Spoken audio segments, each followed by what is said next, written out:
Welcome to day 3 of my 2025 Norwegian Prima cruise.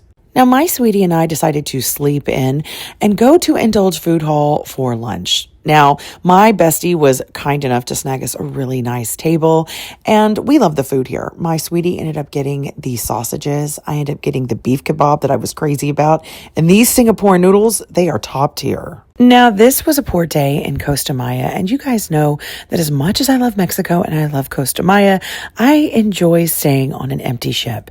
My idea of heaven is just sitting back, enjoying the ocean and reading a good book. And I knew this was like the perfect opportunity for me to go to the observation lounge and just enjoy this space.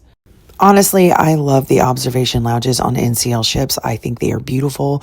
And this was just honestly everything that I needed. Me reading a book with this view, come on, this is perfection. And I was here for about 2 or 3 hours before I decided I needed to go down to customer service and get my name tag changed from Amavda back to Amanda, which is wild because this was their mistake. And they ended up making me go back to my room and getting my ID to prove that I wasn't Amavda. But I'm happy to report after spending about 2 hours of my life dealing with the situation, they finally changed my name.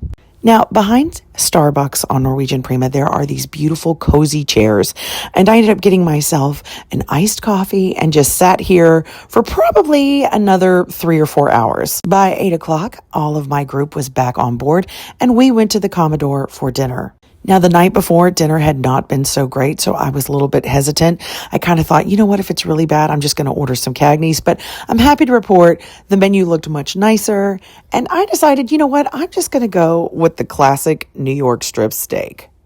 Honestly, I don't know who's running the Commodore room, but give them all the raises because our service was great. My New York strip was cooked absolutely perfectly. It was definitely warm, and this s'mores brownie was incredible. So good. My sweetie got the banana foster, and he said it was pretty amazing too. Now, here's me in an empty elevator, and I have to tell you, most of the time on cruise ships, it's a fight to get into the elevator, but this is the only cruise ship I have ever been on where it is not a struggle. I don't know how or why, but I'm loving every second of it. Courtney, my bestie, and I ended up going to the Penrose Atrium to end our evening and just enjoy the live music, which I'm happy to report there is a lot of now. Last year, when I was on the Norwegian Prima, we didn't really experience many live performers, but NCL apparently has listened to the feedback, and it was wonderful. Such a pleasant change. Now, at the very end of the night, we found Johnny and the couple from This Cruise Life. If you don't follow them, you should. We stayed up to about 2 o'clock in the morning just chatting.